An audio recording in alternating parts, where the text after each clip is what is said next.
Hey, my name's Brent. Welcome to part 10 of the TMAX 500 service series here on 49cc Scoot. If you've been following along with the series, then you already know that I've completed and covered a whole lot of stuff. Starting out with a fuel pump assembly, that's really what got me into doing this project because I started experiencing TMAX fever, which is an issue with the fuel pump assembly, so I replaced that.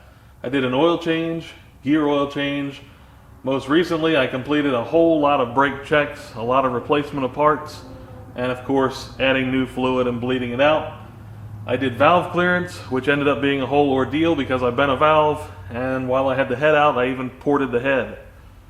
Air filter, it's actually air filters all around because the CVT has air filters too. They've all been replaced. Spark plugs are new now. I've gone all through the CVT and I replaced the belt. I did the steering head bearings. I replaced the clutch pack. I actually put a Melosi clutch pack in there with stiffer springs. Coolant is essentially done. I filled it up cold. The only reason I haven't checked it off is because I want to make sure that I do check that again once I can start the engine and let it heat up for a while. And I replaced my fork oil. The only things I really have left, obviously, just like I said, I've got to check the coolant once it's hot. And I've got throttle body sync and idle set that I need to do, and I need to lube my cables. And aside from that, it's basically just reassembly.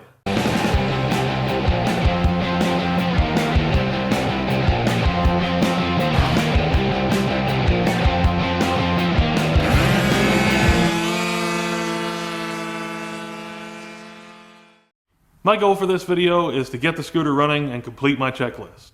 First on my list is the fuel tank, so I've got to get this stuff out of the way so I can set it down in place.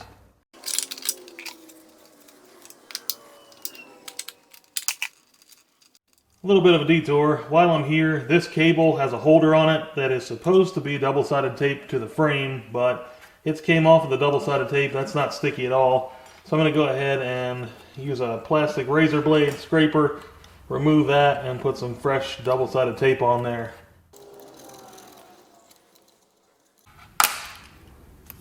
Oh.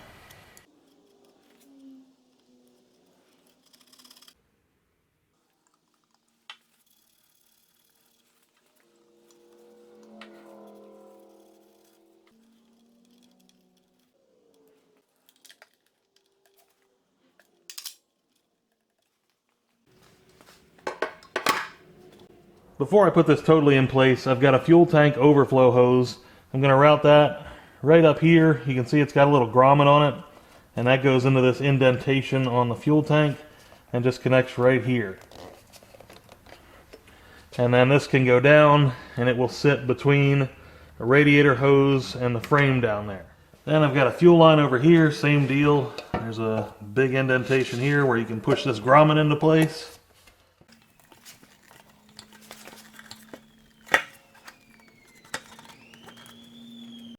Now I can bolt this down and torque it.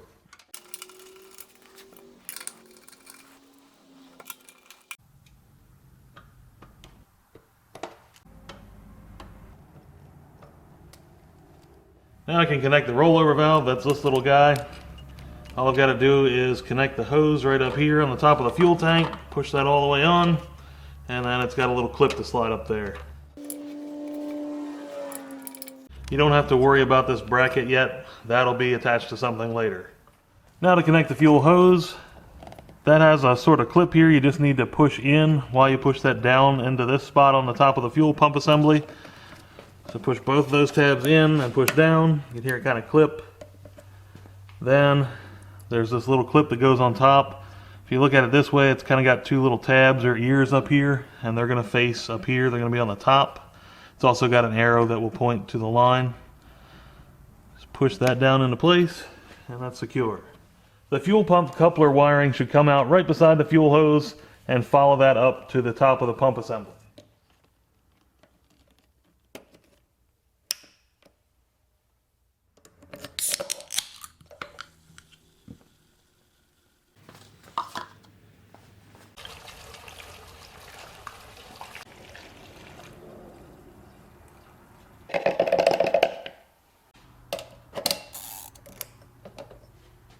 I'll take care of lubing the cables next. I've got 2 throttle cables to lube and 1 rear parking brake lever cable to lube.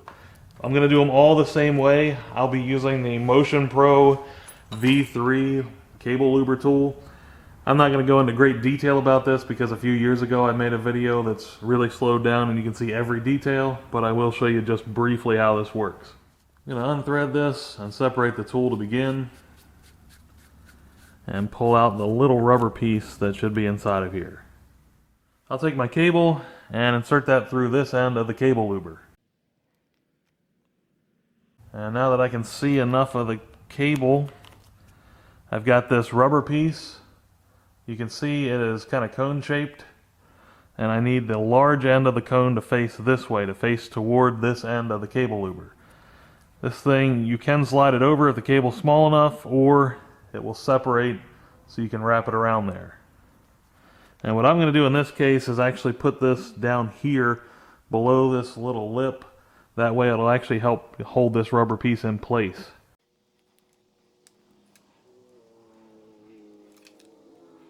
And I'll just push that right up against that lip.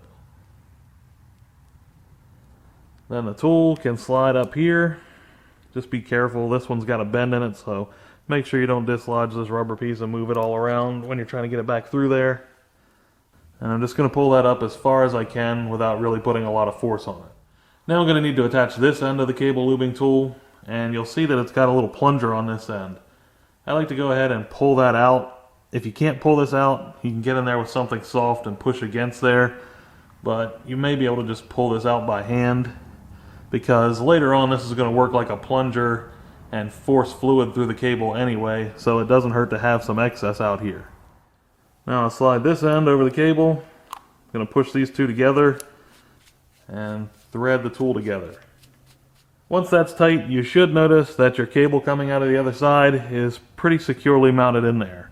It's not that you couldn't turn this, but it's definitely trying to grip onto there, and that's trying to seal. So what that does is help to seal in the cable lube that you're going to spray in. I would suggest using something that is specifically made for lubing cables. Some stuff is made for lubing cables and chains, but don't just use a WD-40 or something like that. Use an actual cable lube. Take the plastic straw or nozzle that should come with your cable lube and push that into the hole in the end of your cable luber. And then put the other end of that into the cable lube. Now you're going to have to support this because otherwise most likely one or the other is going to fall out, probably the can side. But all you should have to do now to lube the cable is use your can and spray some lube in there.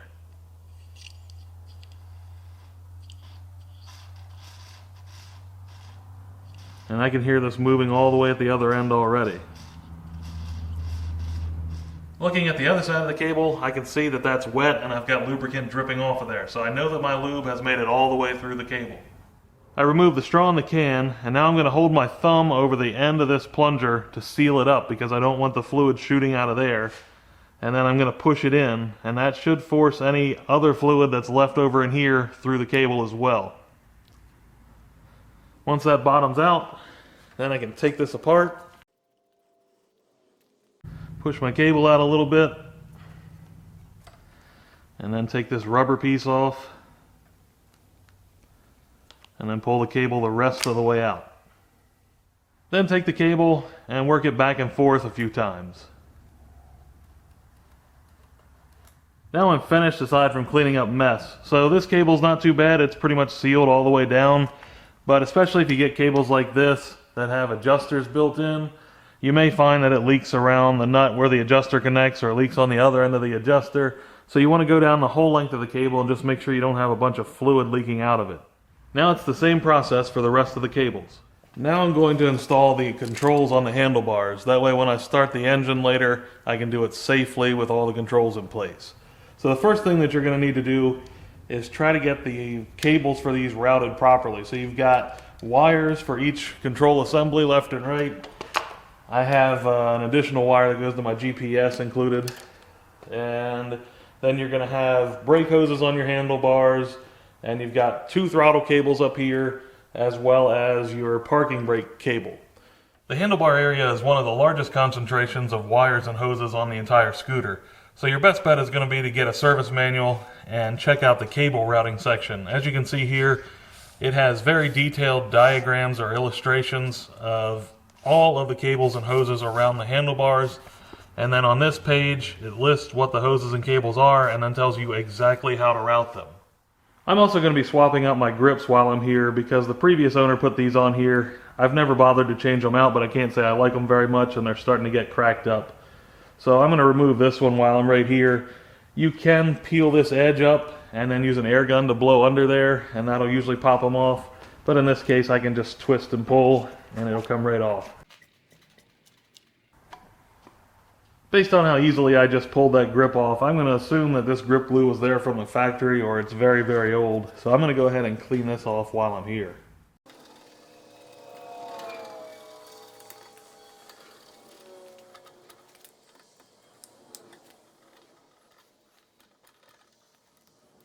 I'm going to start with the left side, and the first thing that I need to do is get my brake in the proper position because earlier I just set it up quickly so I could install my hoses.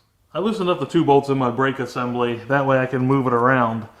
And if you're just installing your brakes now, make sure when you put this little secondary piece on here, the little clamping piece, there is up printed on it with an arrow pointing up, and obviously make that point up. The other thing that you need to pay attention to get this in the proper position is if you look right here on the handlebars, you can see that there's a little punch mark. That punch mark needs to be aligned basically so that it's where these 2 pieces meet up in the center. And it should be either just under those or right beside them. As long as you do that, you should put this in the proper position. And the reason that it really matters is because when you go to put your handlebar covers on, there are cutouts for the master cylinder and they won't fit through there unless these are in the right spots. Now both of these fasteners will be torqued to 10 Newton meters, but it is important that you torque the top bolt first. While I've got my torque wrench set up to the proper spec, I'm going to jump over to the right side for just a minute and set that up the same way. Again, there's a little punch mark right up there. I'll line that with a joint and then torque the upper and then lower bolt. I'm also going to need to install this lower handlebar cover unless I want to come back later because it's got a hole here and here. So the brake cable needs to go through on that side, and then both of the throttle cables need to come through that opening. And you can only do that now before everything gets hooked up.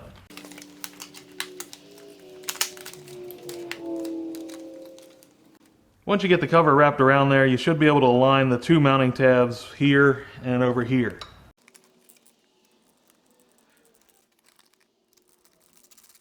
This has 2 more mounts, so don't tighten these all the way until after the other 2 mounts are attached as well. On the back side, you've got mounts here and here. So normally all you do is line these up and then bolt them on. Then you can tighten all 4 of the mount bolts. In my case, I've got a little extra hardware because I've got this GPS mounting setup that uses those mounting holes, so I've got some spacers and longer screws than normal.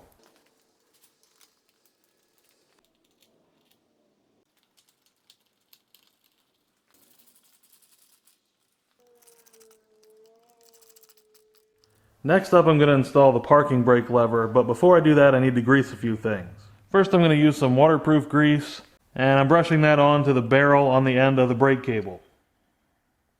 Then I'll use the same grease on the brake lever itself. I'm going to brush a little bit here on this side, around this pin, and just on the very top. Then I'll get a little bit in here. Then I'll flip it and do the same thing for the bottom around that pin. And if you want, you can try to get some in there, the same place where the barrel's going to go. To install the lever, first look at the underside of it, and you should see that on this side, there's the hole for the barrel, and it's got a slot. That slot is so that you can put the actual cable through there. You're going to take the barrel and align that with a hole.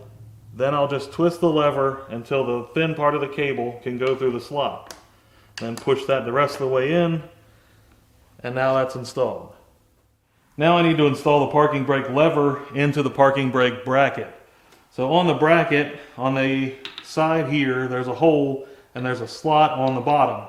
The slot there in the bottom is for the thin part of the cable to go through, and then the hole will be where this ferrule meets up with it.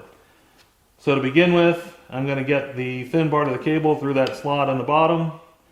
and I'm going to push the bracket right up against the cable until it seats. Now there's a hole or a receptacle in the bottom of the bracket that you need to align with this pin in the bottom of the lever. You may need to create some slack to do this. I'll show you that in just a second. But for me, I'm just going to go ahead and pull that in there. And now my lever is mostly installed into my bracket. If you need to create some slack, then what you'll do is go back here to the rear brake caliper. You should see where the other end of the cable is, and you're going to need to back this nut off, loosen that up. You can back it all the way off to next to the end, just don't take it completely off. So you can back it way out to there, and then sort of hold this and push it through, and that'll create slack in the cable. Just remember that once everything's installed, you're going to have to come back and adjust the cable, but really you should do that anyway. Now I'm going to take my left switch assembly and wrap that around the bars. Get those two pieces, two halves kind of matched up. Then I'll twist it up here so we can see. This is where it starts to get a little bit tricky because you've got to hold these two halves together while you're also keeping the parking brake lever inside of the parking brake bracket, and then I have to align my bracket and lever with the bottom of the switch assembly. So I need the little pin in the top of the lever to go into this hole in the switch assembly, and then I need all three of the bolt holes to align with the bracket.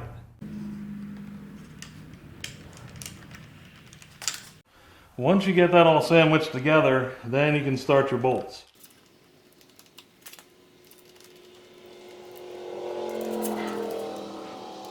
All of my bolts are still loose, so I can get this into position. If you look inside of here, you should see there's a little peg that comes down and points downward. And then right here on the handlebars is a little hole, so you need to get that peg to go into that hole, and that will get everything properly aligned.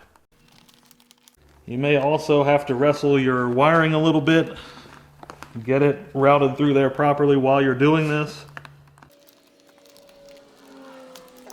And once that's all aligned in the proper spot, then you can go ahead and tighten up all three of the bolts in the bottom.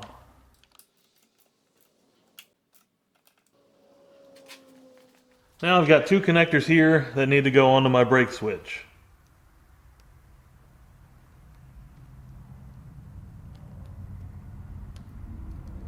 Since I adjusted my parking brake lever to create slack, there's now way too much slop in there, so I definitely have to adjust this. The manual tells me to begin by turning this nut in or out until the distance between this edge right here, where the spring sets, and the edge of this barrel here is 42 to 44 millimeters. And I'm way off of that right now at 49 plus millimeters. So I'm going to go ahead and turn this clockwise to tighten it up.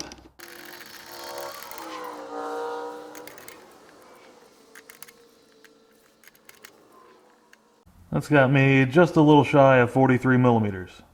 Now I'm going to pull the rear brake slowly 4 or 5 times.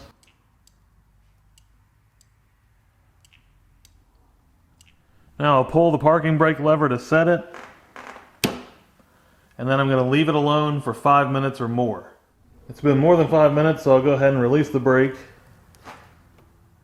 Now I can measure this the same way that I have been, and I see that it's at 44.2 roughly, and the service manual now says that they want this to be between 45 and 47 millimeters. So I'm going to go ahead and back this off a little bit, and then remeasure, and that's 46.36. Go in just shy of 46 millimeters, so right in the center, and that's where I'm going to keep it. I'm going to install my new grip next. There's just the minor problem that it's not cut out, and I need to have a bar end going through there, so I've got to cut that out. I'm going to try to use the end of my handlebars to make the cut for me. So I've got to install the grip to do that. I'm going to take some rubbing alcohol and dump that inside of my grip. That's going to give it a little bit of lubrication that will then go away. It won't leave a bunch of residue, but I can easily slide this on. The grip's a little bit long for this side because it uses the bar end to create extra length, so it's hanging over here, and I don't want to uninstall my switch assembly because that's not that easy or fun to do. So I'm going to go ahead and take this off, and I'll put it on the other side where I don't have the switch assembly installed yet. Now I'm going to take a 2x4 This one's covered in masking tape just because that keeps some of the dirt that was on my 2x4 off of my throttle grip. And I'm going to push that right up against the end of the grip.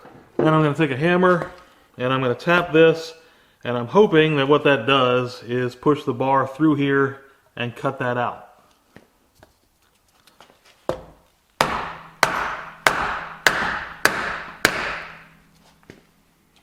You can see it's starting to come through. A couple more taps.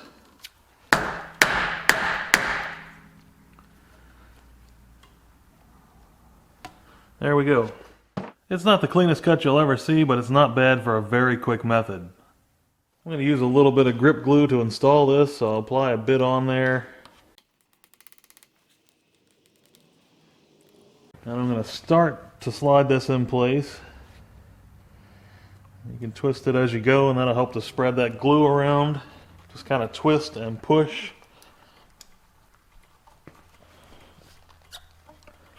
I've pushed out some of the grip glue and I don't want that all over my controls. So now that I'm close, I'm going to go ahead and wipe that off a little bit, get rid of all the excess there at the end. And then I will finish pushing this on. Once it's up there, I'll give it about a half a turn. Again, trying to make sure that grip glue is spread all around. While that's still setting up, I'm going to go ahead and install my bar end. That should just thread in. And I'm going to torque it to 19 foot-pounds. Now that this side's finished, I'm going to leave it alone and not touch it for at least 8 hours, according to the instructions with the grip glue that I used, because they don't want that to move while it cures. Now I'm going to work on the right side controls. And just so you know, I've already done the grip on this side beforehand and given this 8 hours to set up. I cut the end the exact same way that I showed you before with the other side. I need to install both cables into the housing, so I'm going to start with the one that has a bracket on it. That's going to go in this one here, which would actually be the rear if it were mounted on the bike right now. Just slide the barrel and the cable up through the hole there and push that all the way down. Leave this bracket kind of back here. Then take the other cable, again slide the barrel and the cable through the hole in the other side.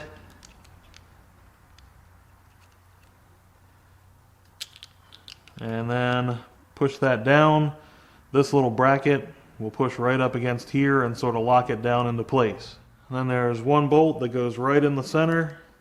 No torque spec, just get that snug. I'm going to apply a little bit of grease to each one of the barrels on the end of the cables. And this is just lithium soap-based grease or waterproof grease, just like the other stuff. While I've got the grease out, I'm also applying some inside of the throttle grip. I'm going to slide my grip onto the bar just a little bit, and then pull this housing up. And when I do, I need to make sure that the rear cable stays behind the handlebar and the front cable stays in front of it. Now I need to install both cables into the grip. So if you look at the grip here at the throttle, you should see that there's two holes, and each one has basically a slit. So each barrel will go into one hole, the rear barrel will go in the rear hole, and the front into the front, as you'd expect. You're going to have to hold this housing up pretty close because you need all the slack you can get. And I'm going to start with this rear one, just kind of twist it around so I can get enough room. And the barrel will go into the side, and then I can twist this up to let the cable go into that passageway there, just like that. Then I need to do the same thing with the front. It's going to be a little bit tougher because now I don't have as much slack as I did when I did the other. But again, hold this up there, keep this close, get the barrel started in the side, and then work that cable into there.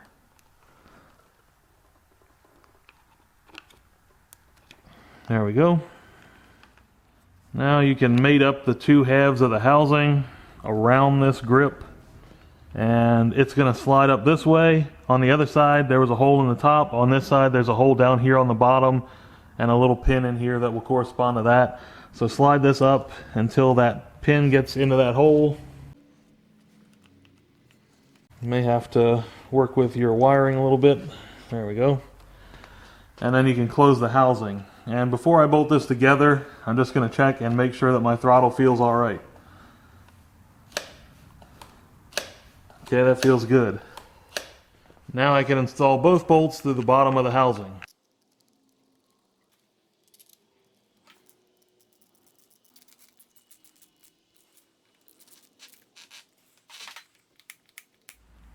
And while I'm under here, I've got two connectors to go onto my brake switch.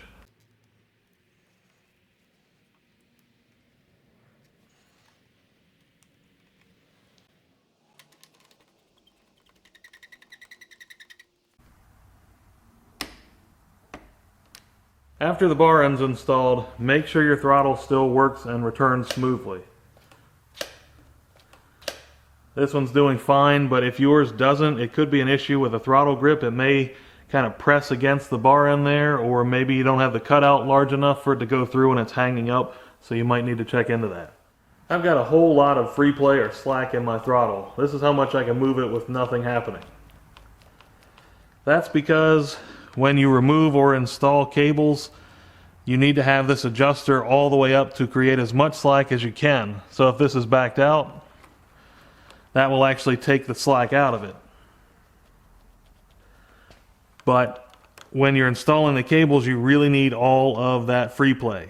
So normally after you're done this, you would go ahead and adjust the free play, but because I'm going to do the idle speed and sync, they tell you not to adjust the free play until you're done with those two things, so I'll have to come back to this later. If the stars have aligned, I should be able to install a battery and then fire this thing up. So I'm putting in a brand new battery because my old one wasn't much good.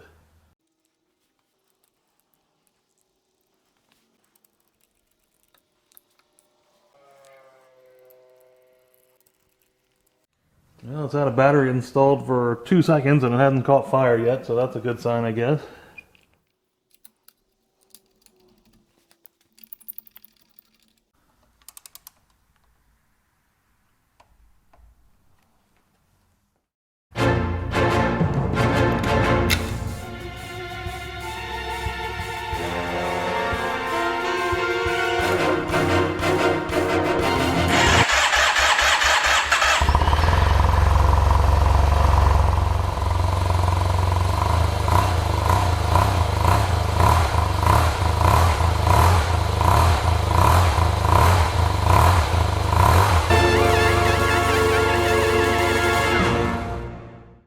Now I'm going to sync the throttle bodies and adjust the idle, but the engine's going to have to be running while I do that, so before I get into these things, I want to talk a little bit about the tools I'll be using and show you some of the locations and how to reach some of the different spots. The main thing you'll need that not everyone has lying around is some way to see if the throttle bodies are actually synced. So I'm going to be using this tool from Motion Pro, the Sync Pro. Each one of these tubes can be hooked to a different vacuum source. So I could hook this one up to cylinder number 1 and this one up to cylinder number 2. It wouldn't have to be, I could hook any of them up to whichever cylinder. Then, when the engine's running, the vacuum will pull this fluid up. And the idea is to even these out. So, for example, if we were to pretend that the engine was running right now, I wouldn't want to see that one cylinder was only pulling the fluid up this high and the other was pulling it up this high. I would need to adjust my throttle bodies until both of those are basically even with each other. It doesn't have to be perfect, but pretty close. You don't have to buy a store-bought unit like this or do it this exact way. Some people just take 2 vacuum gauges, hook one to each cylinder, and adjust until the vacuum levels are even. One thing that a friend and I did years ago when he had a twin-cylinder motorcycle before I had this was we took a yardstick, we bought a yardstick, and a bunch of PVC tubing. We took the PVC tubing, we had an open end on this side and an open end on this side, and the rest of it wrapped around the yardstick like that. We filled it up with, I believe it was water and food coloring. It could have been transmission fluid, it's been a long time. Either one may work. But then one end hooked to one carburetor and one end hooked to the other. And basically if one carburetor pulled more, you would see the level on one side of the scale rise, and then you would adjust until they evened out. So it doesn't have to be this thing. Some people don't like this style of tool because it actually has to be synchronized before you can begin the synchronization process of your engine. So you need to make sure that each one of these tubes is reacting the same way to the same amount of vacuum. Otherwise, you'll never get your throttle bodies actually synced. For example, I would need any of the tubes that I'm going to use for my synchronization process hooked up to one throttle body so they each draw the exact same amount of vacuum. And then under the same amount of vacuum, there's little screws down here. I would need to adjust those screws until they both showed level. Once that's done, then I can actually use it to sync my throttle bodies. You'll also need a tachometer or RPM output of some sort. So the easiest way for most people is going to be just to look at your gauge, especially if your scooter isn't as far apart as mine is. Even if it is, you could just use the one connector back here and hook your gauge back up and just set it somewhere where you can see it, that it's safe and isn't going to fall off of the scooter. For me, I'm going to go ahead and use a timing light that I've got that will display RPM back here on the screen. And all I have to do to set that up is connect it to my battery terminals and then put this clamp around the number 1 spark plug wire and it'll show me the RPM. Otherwise, you'll be able to get by with a few screwdrivers. So if you look in the manual, Yamaha is going to tell you to use an angle driver so that you can reach the screws on the throttle bodies. But I've already done this job in the past, and I can tell you that small screwdrivers like these will work all right. This is kind of a tough shot to get even when I'm not trying to adjust anything. So I'm going to give you the clearest shot I can now, and I'm not sure how it'll turn out later, but we'll see. So your radiators are down here, just below the camera. And then this is your air box. Your throttle bodies are up here, and obviously that is your valve cover and your spark plug wires. And right here is where the adjusters are. Here's a tighter shot. This one up front, this little screw here, is for the number 1 throttle body. And if you can see right back here, right above my screwdriver, that screw is for the number 2 throttle body. The other thing you'll need access to is the idle speed adjuster, and you can access it through this hole in the right side of the scooter. When we look a little closer, this hose is in the way, but I can pull that aside, and now you can see the idle speed adjuster. To prep the sync tool, I need all 4 of these ports, or at the very least the 2 that I'll be using, hooked up and routed to just one vacuum hose. Motion Pro includes this coupler that makes it easy, so these are all 4 of my tubes coming from the tool. I've got a vacuum cap over here, and then my single connection. Now I need to attach the single hose from the sync tool to this port on the number 1 throttle body. Right now it's covered up with a rubber vacuum cap, so I'm going to go ahead and try to get that off of there with a set of needle nose pliers. And just so you know what you're looking at here, this is the air box, fuel tank is right here, so you're looking right straight down between the 2.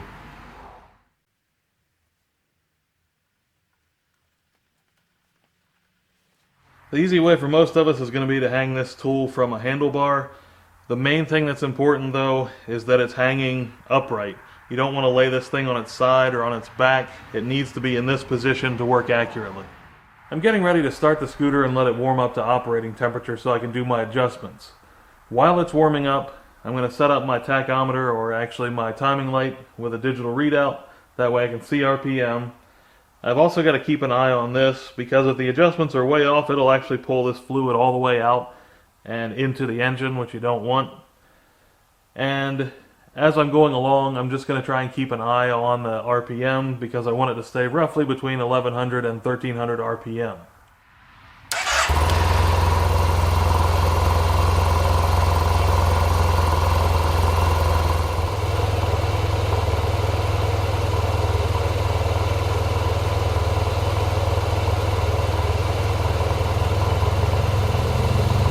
While the engine was warming up and I was doing other things, it appears that this column has got so far up that it actually sucked the fluid through there, and now it's not going to work without adding more fluid. Luckily for me, it doesn't really matter. I only need 2 of these working.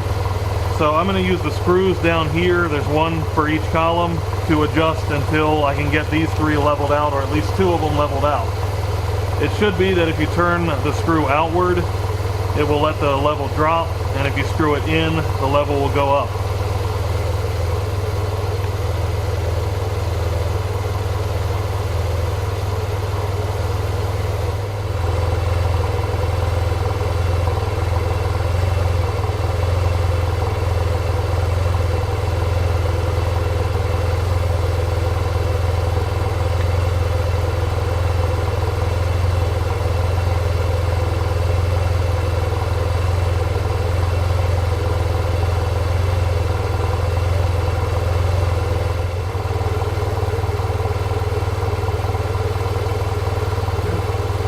I just messed that one up. If you just saw the fluid chute up there, that's because I turned the screw out too far.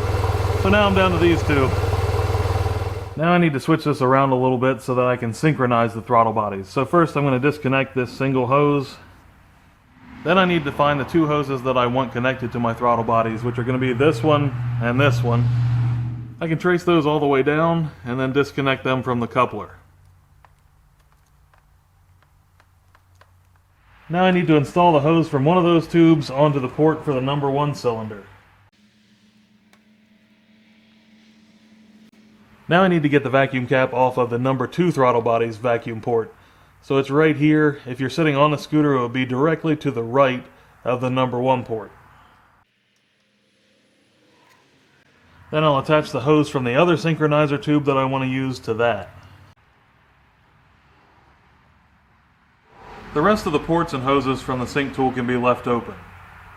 Now I'm going to start the engine and I'll watch the 2 rightmost tubes here. So the third one from the left is the number 1 cylinder, far right is the number 2 cylinder. What I'd like to see is that when I start this up, both of the fluid levels come up and they level out with each other. That's probably not going to happen, but it would be nice. If that doesn't happen, then I've got to go down to those 2 screws that I showed you on the throttle bodies and adjust those until I can get these levels to even out. I got pretty lucky here because the levels on cylinder 1 and cylinder 2 are pretty close to even. They're not exactly spot on, but you do have to remember that there's a margin of error most of the time when you sync the tool itself. So when I synced the tool itself, I wasn't able to get them totally perfect. They were close.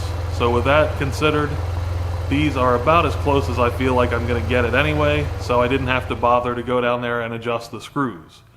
If you do have to adjust the screws, generally the number 1 cylinder is going to be considered the standard or the master, so you want to adjust the other cylinders to number 1. So in this case I've only got 2 cylinders, so if they're off, then I want to try to adjust the number 2 cylinder to match the number 1 cylinder. Now I can disconnect my timing light, then disconnect both of the tubes from the sync tool that were on the throttle bodies, and then get vacuum caps back onto both of the throttle bodies.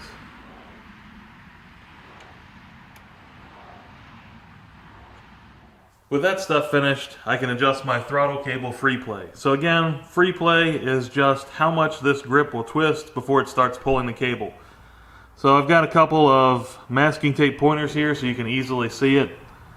This is at rest. This is how much I can pull. And right there is where it would finally start trying to pull the cable. So the distance between this point and that point is my free play. The easiest way to measure that is just like you're seeing here. Put a couple of masking tape pointers on your throttle grip and on the housing here, and then take a measurement of the distance between those two. I'm way out of spec, somewhere around 10.5 or more millimeters. I'll use this adjuster to remove the slack. So these are already loose. If yours aren't, then you're going to have to loosen these up. They should both be 10 millimeter. I'm going to back this off, and that's going to take slack out of it the further it goes back. And you can kind of see, I hope you can see in the camera, that this is moving. It's taking out the free play. Then I'll just go back and I'll take another measurement up here. Now I'm setting 5.5 millimeters. Back it out a little more. That's about 3 millimeters. Some of this is personal preference. As long as you have the minimum there, that's fine. I don't like a whole lot of slack in there, so I set it right to the bottom at 3 millimeters. I need to secure this to finish the job, so I'm going to thread this nut all the way up against that adjuster. Then I'm going to hold the adjuster with a 10 millimeter wrench and tighten the nut against that also with a 10 millimeter wrench. Now I can slide this cover up over there. Maybe I can slide this cover over there. There it goes. Before I remove the tape, I'm going to turn the handlebar all the way left, and I'm going to check and make sure that I've still got the same amount of play. Then I'll turn it all the way right and do the same thing. As long as that's alright, I can remove my tape and that part's finished. The only thing left on my checklist is to make sure the coolant level is still at full after the engine's been heat cycled. It's just a tiny bit low, so I'll go ahead and add a small amount of antifreeze.